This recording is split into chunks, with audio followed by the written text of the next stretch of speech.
Hello YouTube, Boss Moki here. Shoutout nasa baba. Welcome sa Green Minded Channel. At shoutout yung mga nasa baba dyan. Yan. Mga bagong dating lang.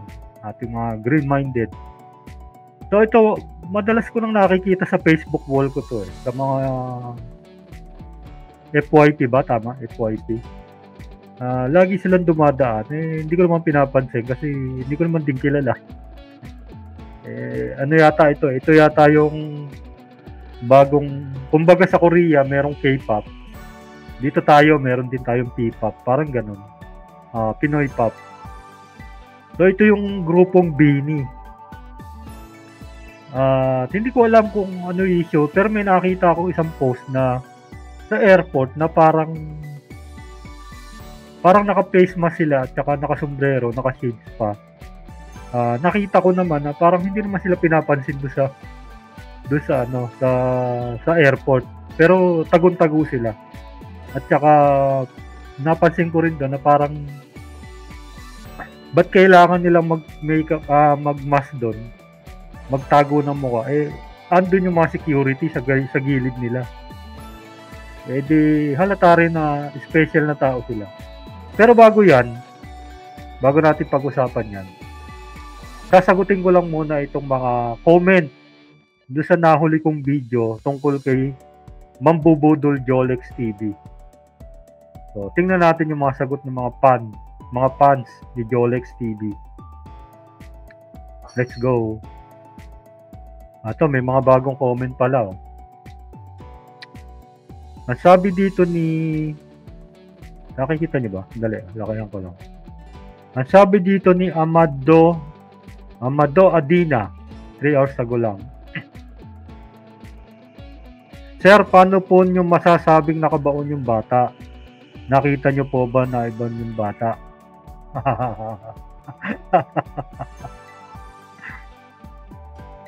Dali Ang sabi niya, paano ko daw nasabing nakabaon yung bata?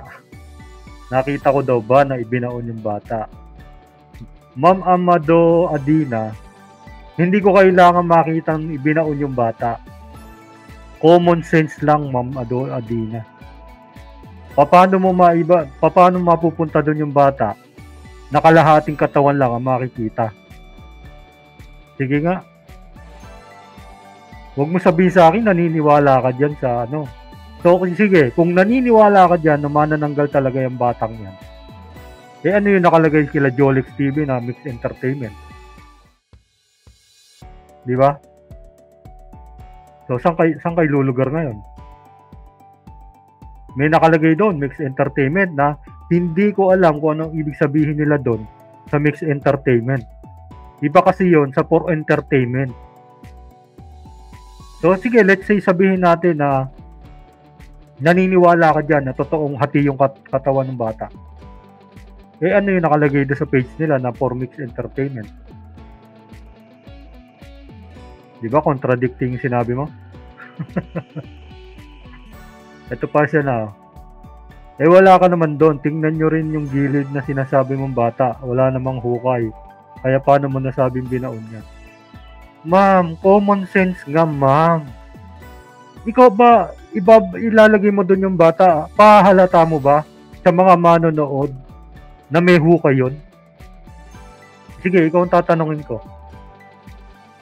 Kung ikaw ang gagawa nun, ipahalata mo ba na may hukay doon? Hindi mo ba nakikita na nakakalat yung damit ng bata, na nakapalibot doon sa gilid ng bata? Hindi nila ginagalaw. Hindi nga nila inaangat eh. Bakit? Makikita kasi na nakabaon yung bata doon. Ma'am, common sense na lang. Naniniwala ka dyan. Pero yung mismong idol mo na pinagtatanggol mo, may nakalagay silang Mixed Entertainment. Di ba? Tanga lang. Ito pa. Ito ay magpakilala, user lang eh. Ito wala naman aswang at manananggal na sexy ang suot. Grabe ka naman. So sinasabi mo ba, sir? Talagang naniniwala ka? So sige, let's say sabihin natin Totoo yan sinasabi mo. Manananggal nga yan.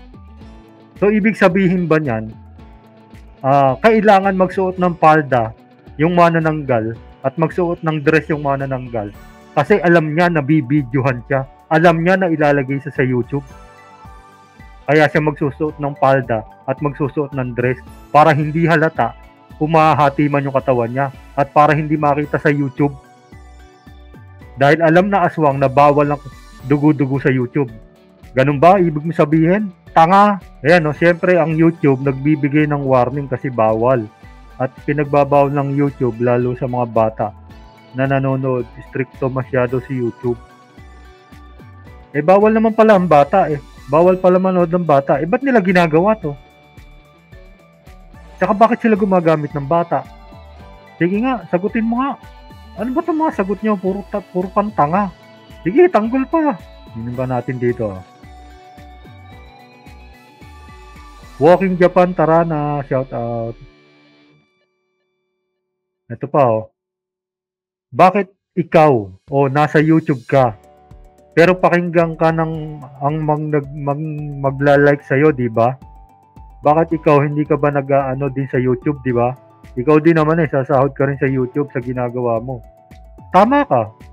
Sasahod din ako sa YouTube. Pero hindi ako nanloloko. Hindi ako nanbubudol ng mga kapwa ko Pilipino at mga OFW. Hindi ako nanbubudol. Oo, sasahod ako. Dahil gumagawa ako ng content ko. Content itong ginagawa ko, ma'am. Content ito kung sino ka man. Hindi mo ba naiintindihan yon? Content. Ngayon, kung ayaw niyong mapapansin yung mga video ng mga panyo, yung mga sinusuportahan nyo, sabihin nyo sa kanila, i-private ang video nila at hindi namin pakikialaman yun. Ngayon, hanggat nasa public yan, karapatan namin sumagot yan, karapatan namin mag-criticize dyan. Kung ayaw nyo nakikriticize ang video nyo, itago nyo, i-private nyo. So, sweldo nga ako, sasahod din ako sa YouTube. Pero hindi ako nanloloko ng tao para lang magkapera. Itong mga idol mo, sumasahod na sa YouTube, nanloloko pa ng mga OFW at mga kababayan natin through GCash. Alam mo na pagkakaiba? Tanga. Ayun ang sagot ko. Oo, pero di ako nanloloko, di ako namemeke. Sabi niya, hindi ka nga nanloloko, pero para naninira ka sa kapwa. Sabi ko naman sa kanya, ano sinira ko? Sabi mo nga sa akin, ano sinira ko? Sinira ko ba yon? Pinaliwanag ko lang naman yung ginawa nila sa YouTube Nagtanong lang din ako sa YouTube. Tinanong ko lang din, di ba? Bakit hindi mo ilapit yung camera? Bakit ang layo ng camera nyo?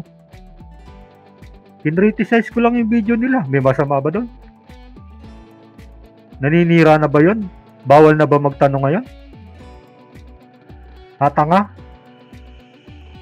Sabihin mo sa kanila, i-private yung video nila kung ayaw napapansin yung video nila. Tsaka hindi ba kayo nagtataka? Sinasabi ng mga idol nyo, itong mga sinusuportahan nyo, na manlolokong mambubudol, hindi ba kayo nagtataka? Sinasabi nila legit yung aswang nila, legit na capture yung aswang nila, yung mga nahuli nila. Pero may nabalitaan ba kayo sa may nabalitaan ba kayo sa mainstream media na nabalita yan? Yung Jolex TV na yan? Wala, di ba? Kasi nga, fake yan. Alam ng mga researcher yan. Alam ng mga mainstream media na namemeki yung mga yan. Kaya hindi pinapansin. Kayo lang naman mga tatanga-tanga ang naniniwala dyan. Tinanong ko sa kanya, ano sinira ko? Wala, hindi naman siya nakasagot. Ito, sumagot si Sir Bungo. Napakatanga mo namang uto-uto ka. Hindi nanloloko pero naninira. Nuknukan ka ng tanga. Kapag siniraan mo ang tao, walang katotohanan ng paratang mo. So, paano siyang hindi nanloloko pero naninira siya? Nagiging pulpul ka na sa kasusuporta sa manloloko. Sinagot ni Sir Bungo. Ito pa isa. Siya rin to Puro kayo angal. Di puntahan nyo at sumama kayo sa kanila. Kasi probinsya yan. Porque nasa siyudad kayo, siyempre walang pupunta aswang kasi siyudad parang sinasabi mo dito, ang mga aswang is nasa probinsya lang. puntahan nyo at sumama kayo sa kanila. Hoy, tanga, hindi naman yung lugar ang problema. Ang problema, yung video, peke. Tanga. Ilang beses ko bang uulitin sa inyo, hindi lugar yung problema. Ang problema, nameke, peke yung video, tanga. Ito pa isa, oh. Lorante Tablada. Ayan, 4627. Madali ang sagot niyan para hindi kayo mabubuisit. Huwag niyong panoorin mga bugok, mandi ay mandako.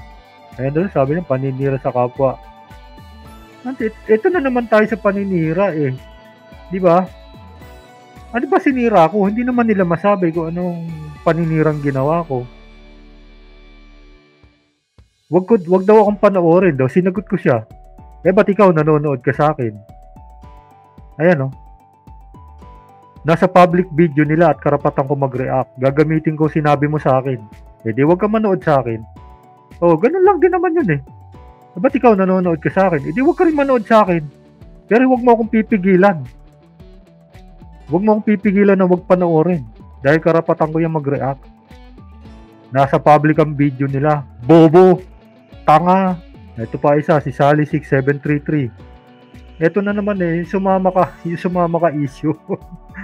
Hindi nga problema yung lugar eh. Ang problema yung video, peke, Ma'am Sally, peke. Hindi nyo ba naiintindihan yun? Lugar yung problema, hindi yung video ang problema, hindi yung lugar. Kahit ba nga ba pumunta ako dyan, may makita akong totoong aswang sa sarili ko. Mababalidate ba yun na peke yung aswang ginawa nila? Ginawa nila yun eh, hindi naman totoong aswang yun eh, peke yung video nila. Yung video ang problema, Ma'am Sally, hindi yung lugar. Video, peke. Ito na naman oh, isa lang naman yung sagot nila eh. Sama ka sir, sabi niya. Sama ka sir, para mapatunayan kung totoo ba, wag lang mo napapanood. Ito sagot ko sa kanya. No, video ang problema, fake ang video, hindi yung lugar. Di ba? Ulit-ulit na lang yung sinasabi ko, yung reply ko sa kanila eh. Ano ba to? Wala na ba kayo ibang i-rebat dito? Paulit-ulit na lang ba? Lugar issue, pumunta ka doon. Wag ka mong panoorin, puro kadaldal. Wala na ba iba? Video ang problema, madam, mga sir. Hindi yung lugar. Wala na.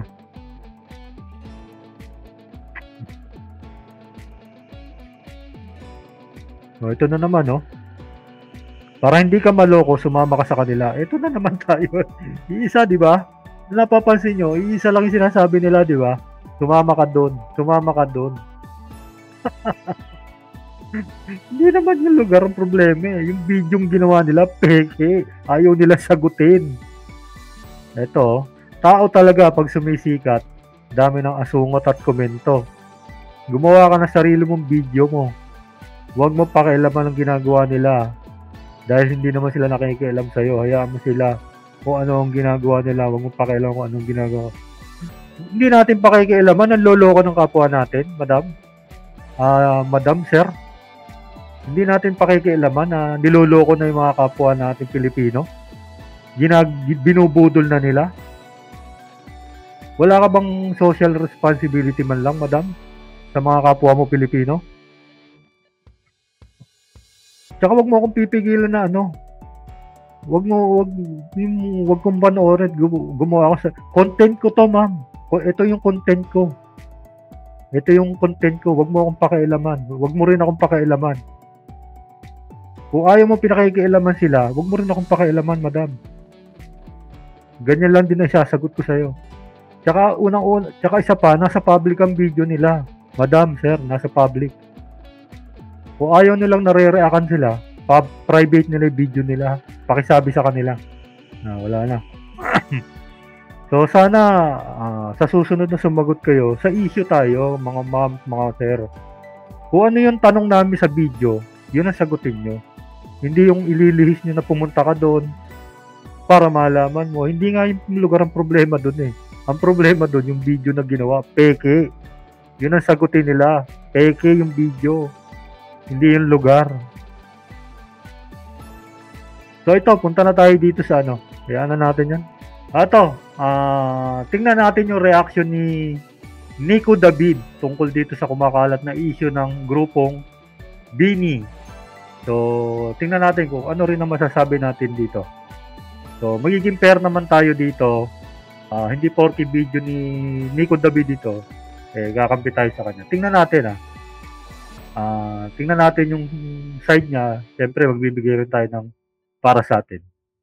Let's go. Atis mga kaibigan, Bini na naman tayo. Ang walang kamatayang airport issue na to, na ginawang issue ng mga, kita mo, pwede na tuloy silang magbenta ng merch. Di ba? Kasi, ayan no, yung hoodie nila, merong logo ng Bini. Oo nga, no? Ano to, Bini Walkies? Mukhang Jabawakis Di ba ito yung mas ng Jabawakis? So, ang tawag sa kanila, Bini Walkies. Malamang may trade copyright na yan. Tapos ano pa yan? Onesie pa yan, ibig sabihin. May pangtaas, may pambaba. So, ginawa nilang opportunity ito para, number one, isagutin yung mga bashers nila in a funny way. And ako, natawa ako rito kasi Oo, ako yung pangalawang itong pangalawang issue na ito, to be honest, nung una, parang ano pa yun parang medyo na-convince pa ako doon na talagang ano yun parang hindi nila sinasadya na nagmask sila tapos hindi naman daw sila pinansin. Ewan ko Pero itong pangalawa na ito na dumating yata sila sa Jensan. Alam ko Jensan ito Tapos nakaganyan din sila. For me, parang sinasakyan na lang nila. Magaling yung manager nito. Kasi tandaan natin, mapabash man yan or pabor sa'yo, publicity is still publicity. So, parang ang nangyari dito is nakikita ko, magaling yung manager. Ginamit niya yung pagkakataon na, kumbaga, na-issue sila sa airport. Ngayon, ginamit ng manager yon para mas lalo pang asarin yung mga basher nila. Yung mga nagki-criticize do'n sa BINI. Nakikita ko ganyan parang inasar nila. So, pagdating sa airport parang sa Jensan, talagang nagpakita sila ng ganyan na naka-face mask. So, sa tingin ko sinakyan nila yung issue tingnan natin. hindi kasi big deal yung ginawa ng Bini. Kasi nga dati pa nilang ginagawa yon. Ayan, ganyan sila mag-get up. Kapag sila ay pupunta sa airport, pupunta sa kung saan-saan, lagi silang safety first. Kaso yung ibang mga vloggers na na-cover natin katulad ni Tio Moreno ay talaga namang iyak ng iyak. Oy, ano nangyari? Ganun talaga. 'Di ba? So, ako wala naman ako nakikita do'n sa do'n sa face mask. Do'n sa face mask at, wala akong nakikita do'n sa sa unang issue nila na ang nakita ko lang do'n, ang medyo nagtanong lang talaga ako, bakit kailangan yung magtago ng identity? Halatang-halata naman dahil nandun lahat ng bodyguard, nandun lahat ng security na lumalakad kayo is nakabantay din. So, halatang-halata doon na VIP kayo. So, bakit kailangan pa mag-face mask, 'di ba? Yun lang naman, pero other than that, wala naman akong nakikitang masama doon sa face mask issue na yun sa airport. for today's video, Siguro merong doon may mga paparazzi doon na medyo may galit sa BINI. So, yun, alam mo naman yan mga paparazzi nakakuha sila ng ng scoop para magkaroon ng bashing yung BINI. Pero sa akin, wala naman akong nakikitang mali doon sa pag-face mask. usapan natin yan. Pero siguro yung kalahati nun ay magre-revolve dito sa ginawa ng BINI. Ako kasi para sa akin okay lang. Walang problema yan. Nakakatuwa nga Di ba? Okay lang yun. Tingnan natin dito. Kaya mahal ko tong mga to, sabi ni PTPC. Hello sa iyo TPC. O yan o. Sabi nito, ganyan nga hindi ako nakapag-comment dito kasi dami ko rin ginagawa kahapon isa nga diyang apologize, idol Jabawaki. Haters gonna hate, shake it off, Bini. Good job, Bini. Kasi nga, well, eto si, tingnan natin dito. Sino ba to? Si Pambansang Koloko eh. A strategy that works all the time, yung ayaw nilang makita sa dagdagan mo pa. Oo, di ba? Yan, may female. Di ba? Sabi ko sa inyo, may nakikita akong ganun eh. Na parang sinakyan na lang ng manager yung ano eh. Yung issue nila eh. Magaling yung manager nito. Sa akin, kung ako manager din doon, sasakyan ko rin yun. Eh kasi doon sila asar na asar eh. So, aasarin ko pa sila lalo. So, lalo magte-trend ngayon ano. Ang goal ng manager dito, mag-maintain yung ano sa kanila, yung trending. So, inaasar nila yung mga basher. Parang kay Tito Mars lang yan, di ba? Maraming naasar kay Tito Mars. Pero kung titingnan mo talaga yung pinakamalalim na dahilan nun, hindi naman talaga ganun talaga si Tito Mars, di ba? Napag-aralan natin na yun ay content lang niya. So, maraming naasar, tinuloy-tuloy niya. Kasi doon siya sumikat sa mga naasar sa kanya. So, ganito rin ang ginawa ng manager nito. Yun ang nakita ko dito eh. Female version na tayo ng Jabawaki. Sa akin, marunong naman sumayaw ang Bini, pero siguro, hindi sa level ng Jabawaki. But still, they can sing, they can dance. Yan, very good. Next group. Diba? Ako gusto ko tong ginawa ng Bini kasi kulit lang kasi makulit naman Ako nga, kung i-analyze. Sa totoo lang, nung pangalawa ko nakita sa Jensen yung mga picture nila, yung post sa picture nila. Natawa ako eh, sabi ko, ang galing ah. Ang galing ng manager nito ah. Sinakyan eh. Kumbaga, galit kayo sa amin dahil ganyan kami ah. O ito pa. O di lalo nag-trending. Nyo talaga yung mga punto ng mga bashers nila. Wala naman talagang kwenta. Ako hindi ko naman talaga kilala tong ano Bini. Kailan ko lang to naririnig kasi nga ano na to eh, Gen Z na to eh. Hindi na natin ano to eh. Pero nung nakita ko yung mga post, sabi ko, magaling yung manager ah. As in, lalo yung Tio Moreno na yan. So, mamaya sasagutin natin yung mga arguments niya. Kasi ngayon, believe it or not, naban na po yung account yata ni Tio Moreno. Or, yung hindi naban, tinago niya. Kasi pag hinanap mo, Tio Moreno, ayan. Hindi na lumalabas yung account niya. Puro mga fake accounts yan na hindi naman sa kanya. Kasi last time I check, 110k followers yung si Tio Moreno. Ngayon nawala na. Wala na tuloy tayong sasagutin. Well, siguro na mass report or siguro meron siyang sinabi na hindi kaaya-aya kasi eto. Yung Tio Moreno na yun ba yung basher ng Bini? Alam ko yun yung ano eh. Alam ko yun yung nag-post nung sa airport issue. Malamang na mass report yan. Malamang. Madami-dami na rin naman kasi ang fans yata ng Bini. Siyempre, pag napagtripan ka ng mga yan, talagang may fans club kasi yan eh. Yung mga ganyan kasi, may mga fans club yan at may leader yan eh. May mga leader na sinusunod yan. Bawat fans club. So, yung mga fans club na yon magkakausap na yun. Pag napagtripan ka talaga niyan, tapos ang page mo. Ito na lang ang Dodong Moreno Tio, yan na lang yung mukhang hindi naman sa kanya yan. So, yung isa kasi may blue check mark. Ito, wala. So, mukhang kung hindi siya nag-disable, hindi ko na alam. So, pag-usapan natin ngayon yung mga pinost niya quite recently. Okay, so ito yon. Ayan, grabe. Dear President Marcos. Ito, Bongbong Marcos. Well, nagtataka ako bro, bakit si Bongbong Marcos yung sinisisi mo? Oo nga. Di ba dapat yung security ng NAIA yung questionin mo? Kasi sila yung papatupad ng batas na sinusulat ng bansa natin towards that. Hindi ko maintindihan bakit kinusumbong mo kay Bongbong Marcos. Oo nga. O kaya kung hindi man kay Bongbong Marcos. Ano sense nun? Bakit kay President Marcos? Anong sense nun? Anong logic nun? Bakit President Marcos? Tama lang. Kay BP Sara. Di ba si BP Sara naman, hindi naman na-attend dyan sa sa ano, hindi naman na-attend si VP Sara sa SONA. So, di ba dapat sa kanya mo isumbong yon? Bakit kay President Marcos agad? Kasi nga, anti-Marcos kasi itong si Tio Moreno. At to be fair naman, Ah, ako rin naman, hindi ko rin naman gusto yung politika ni Bongbong, ni Presidente Marcos. Pero, I support our government, okay?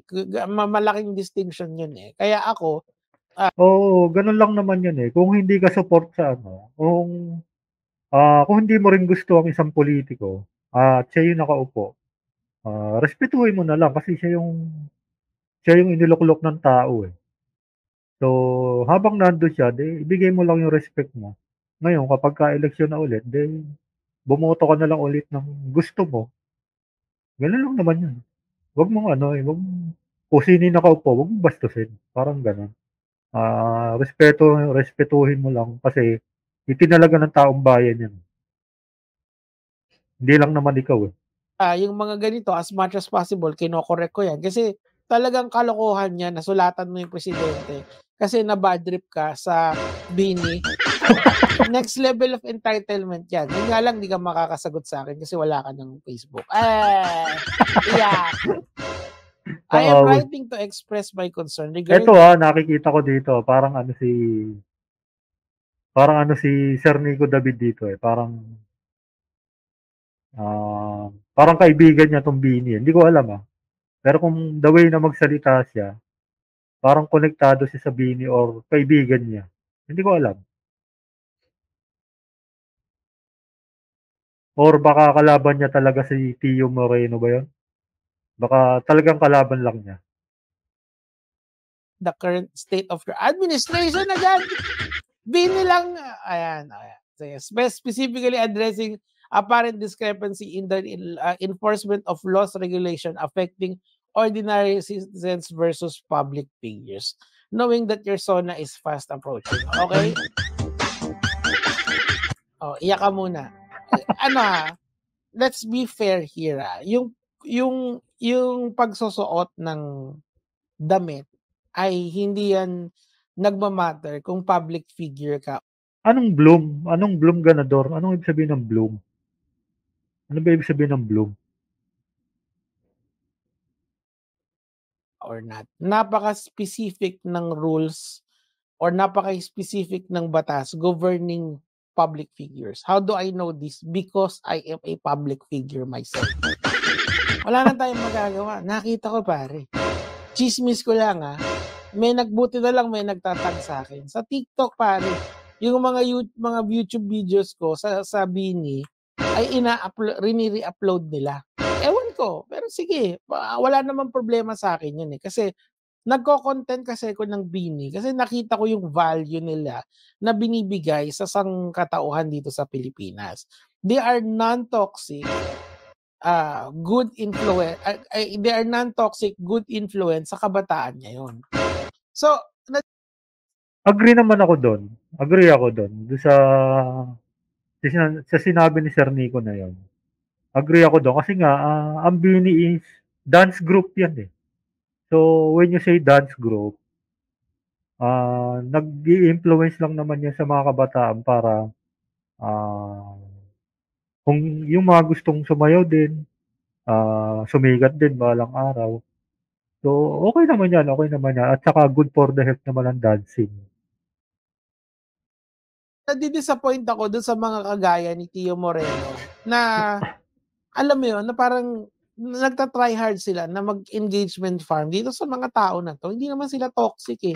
Hindi naman sila toxic kagaya ng mga content mo sa mga DDS na yun.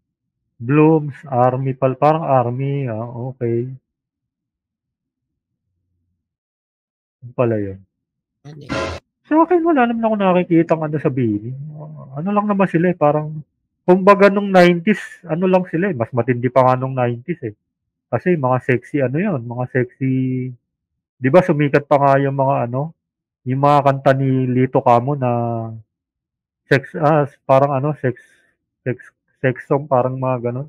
Comedy ano, na parang double meaning yung mga kanta. Nauso dati yun eh, yung mga kanta double meaning.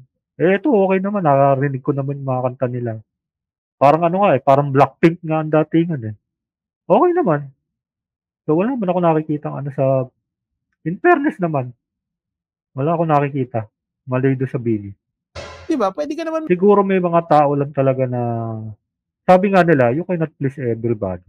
Pero hindi naman to the point na lahat na lang ng galaw nung grupo is babantayan mo at sisiraan mo. Ano bang mapapala mo dun, 'di ba? Anyway, siguro kumikita siya dun sa pambabash.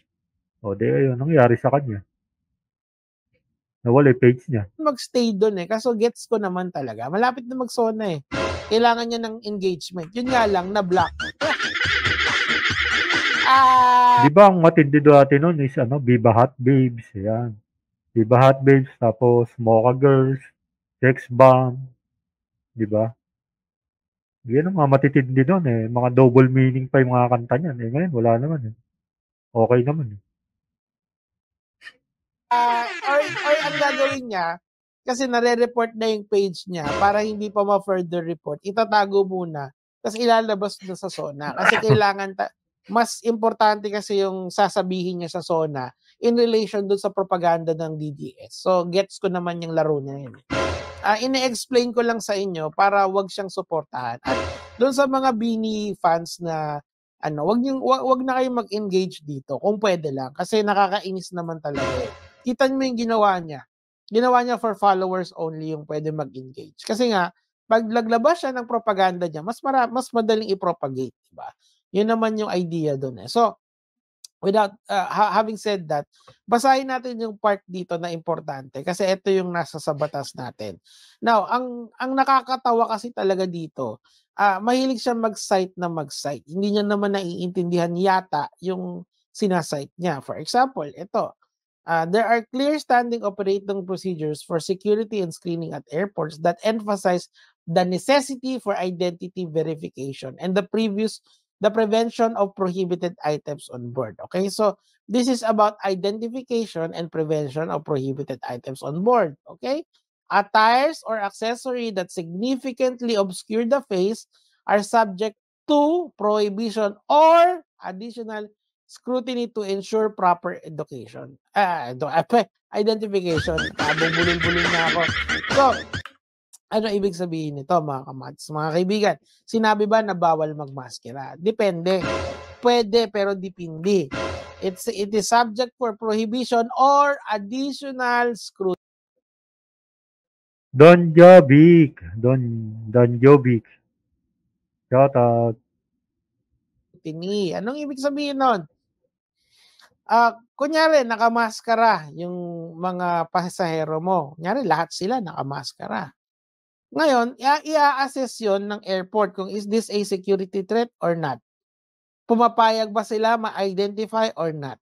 Kasi kung ang answer is yes, edi na pumapayag, edi bawal yon. Pero if the answer is no, nagpumapayag naman sila sa lahat ng protocols ng airport, then pwede yon. Walang problema.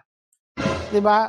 Kasi of course hindi na yan papayagan kung magiging norm yan. Pero kung out of the blue lang naman yung may ano sila, may valid standing reason na mga artist sila, then I don't see the point na pagbawalan sila. And alam nyo kung paano ko nasabing tama ako. Kasi ang BINI ngayon nasa Marawi na yata o Jensen. Nakalimutan ko kung saan sila somewhere in Mindanao. Nasa Mindanao na sila ngayon. Ibig sabihin, pinayagan sila ng airport na isuot yung mga maskara na yan during the flights. It is not a security threat. Wala naman ako nakikitang ano diyan, depende na lang yan talaga sa ano, sa usapan ng manager at ng airport security. Oo, sa'kin ano, pang-aasar lang yan, ginawa ng BINI na yan. Natatawa nga ako, siguro busit na busit yung basher niyan, Pero sa'kin wala naman akong nakikitang masama diyan. Ayon sa kanila. Kasi end of the day, sila ang mag-a-assess kung ito ba ay security threat or not. Simple as that. Okay, napaka-wordy kasi nito eh. So, bakit mo tinatanong si Marcos habang si Marcos naman, hindi naman yan yung trabaho niya mag-enforce ng rules and regulation ng airport. Oo nga, anong sense bakit si PBBM ang tinatanong mo? Security ba ng airport si PBBM? Katangahan na yun, di ba? Ano sense nun?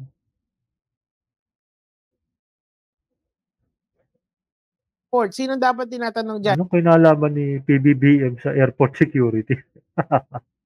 NAIA. Oh, according to NAIA, pwede yan. Bakit pwede? Kasi a-assess mo rin, sino ba yung nagsusuot ng maskara? Di ba yung mga Bini fans? At saka, ang tanong dyan, nakasuot ba sila ng maskara buong flight or doon lang sa... Hindi I think ano lang yan eh. Pagbaba lang ng ano yan eh. Pagbaba lang ng airport or pagpasok ng NAIA. Tsaka lang nagmask yan. Ganyan lang yan. Siguro ano lang, nasa usapan na ng ano yan, manager tsaka ng airport security. Hindi naman buong flight yan nakamaskara yun. Hindi yun. Sa mga public spaces na kailangan ano sila, kailangan makikita sila ng madlang people. Oh, 'di ba? Kung nasa pila sila, nagmaskara bigla, yung nakita na may picture si Maloy, mga kamatis, mga kaibigan. Ayan, o 'di ba? Pati yung passport ni Maloy, So tingnan niyo, tinatanggal niya yung maskara niya. Ibig sabihin, kapag pinatanggal sa kanya, tinatanggal niya. At pag sa ano niya, basta mas maganda, ang maganda nga diyan, ang ano lang diyan is sumunod ka lang sa protocol. Wala namang kaso yung ano. Kahit magmask ka sa buong airport, basta pag protocol na, tanggalin mo na yung mask. Okay na yun. Wala naman ako nakikitang ano doon. suot niya. Ibig sabihin, hindi killjoy ang NAIA. Palakpakan ng NAIA. Kasi hindi naman security threat yan, mga yan. Oo nga. Pucha, mabigat pa yung kaliwang bayag mo sa lahat ng Bini member, Tio Moreno, tapos security threat na mukha. Tsaka paano naging security threat yan? Pinapalibutan na security. Ano mo kabobohan? Pinalibutan na nga ng security threat pa. Ano ba? Bakit may dalang passport, Jensen lang naman yung pupuntahan? Kasi baka walang valid ID. Oo, ano nga naman. Ako minsan ginagamit kong ID yan. Kasi valid talaga yan ID. Baka walang driver's Hindi, license. tsaka baka baka nga naman tinitingnan yung mukha nila at pinagkukumpara doon sa passport. Kaya siguro dinala. Wala naman ako nakikita ano. Baka walang national ID. Baka walang SSS, Pag-ibig. Yung passport is ano yan, considered as valid ID. Oo, ID yan eh. Yan. Ako nga dati nawala yung driver's license ko. Kailangan ko ng 2 ID. Ang dala-dala ko, birth certificate ko. Oh, pwede eh. Naman, no? Hindi, ngayong mga panahon ba na to, hindi na common yung common sense. Real talk, tanong lang, Tio Moreno. Kasi pati passport, sinisita mo eh. So, wag mong ilagay yung political agenda mo rito. Nananahimik yung mga tao eh. Ayan, no, kita mo. I urge. Oo nga, no? Hindi ko makita yung sense ng ano. Bakit kay PBBM ka magme-message si Bini yan eh. The administration to address this inconsistency. Ngayon, kung totoo yung sinasabi mo, dapat hinayaan na wag i-identify or tanggalin at any point in time ng Bini yung maskara nila. Clearly, tinanggal nila. Doon sa picture ni Maloy, ayan o, kitang-kita o. Oh. Di ba tinanggal niya dyan? Ibig sabihin, nung pinatanggal sa kanya para i-identify siya, which coincides dito or at least supports this idea, additional scrutiny to ensure proper identification, ginawa niya. So, walang paglabag na nangyari, boy. Ngayon, your interpretation of the law is good as mine kasi parehas tayong non-lawyers eh. Ang iba lang sa atin, mukhang lamang ako sa'yo sa basic. Sa fundamentals. Baka sa tono ng pananalita ni Nico David, masyado galit niya kay Tio Moreno. Tio Moreno. So, yun. Ako wala naman ako gaya nga ng sabi ko, wala naman ako nakikitang masama doon. Doon sa unang issue. Pangalawang issue, natawa na ako kasi sinakyan na eh. Ginamit na nung manager yung pagkaka-issue para asarin yung Tio Moreno na basher. At the same time, mag-trending pa uli sila. Hindi nalalaman ng mga basher, yung ibang tao na strategy na talaga yon. Ako, yun na nakita ko, strategy din. So, yun, maraming salamat. Okay naman pala. Wala man ako dapat i-react masyado dun. So, naintindihan ko na. So, yun, hanggang doon na lang. Maraming salamat. Bye-bye.